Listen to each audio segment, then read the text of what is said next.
നിങ്ങളുടെ കുട്ടികൾ സ്കൂളിൽ പോകുമ്പോൾ ലിപ്സ്റ്റിക്കോ മേക്കപ്പോ ഉപയോഗിക്കാറുണ്ടോ? എങ്കിൽ ഈ വാർത്ത നിങ്ങൾ തീർച്ചയായും അറിഞ്ഞിരിക്കണം. സംസ്ഥാനത്തെ സ്കൂളുകൾ ലിപ്സ്റ്റിക് ഫ്രീ ക്യാമ്പസ് ആക്കാൻ ഒരുങ്ങുകയാണ് ശിശുക്ഷേമ സമിതി. ഇതിനു പിന്നിലെ കാരണം കേട്ടാൽ നിങ്ങൾ ശരിക്കും ഞെട്ടും. തിരുവനന്തപുരം RCCയുടെ റിപ്പോർട്ട് പ്രകാരം സംസ്ഥാനത്ത് കുട്ടികളിൽ കുടൽ ക്യാൻസർ വർദ്ധിക്കുന്നതായി കണ്ടെത്തിയിട്ടുണ്ട്.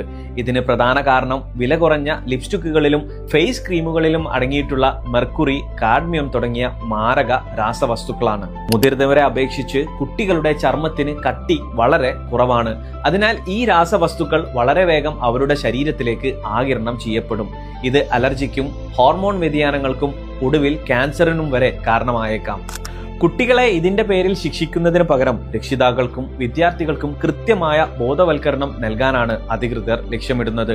ക്യാമ്പയിൻ പൂർത്തിയാക്കുന്ന സ്കൂളുകളെ ലിപ്സ്റ്റിക് ഫ്രീ ക്യാമ്പസ് ആയി പ്രഖ്യാപിക്കും. സൗന്ദര്യത്തെക്കാൾ വലുതാണ് നമ്മളുടെ കുട്ടികളുടെ ആരോഗ്യം. എല്ലാ രക്ഷിതാക്കളിലേക്കും അധ്യാപകരിലേക്കും ഈ വീഡിയോ ഇപ്പോൾ തന്നെ ഷെയർ ചെയ്യുക.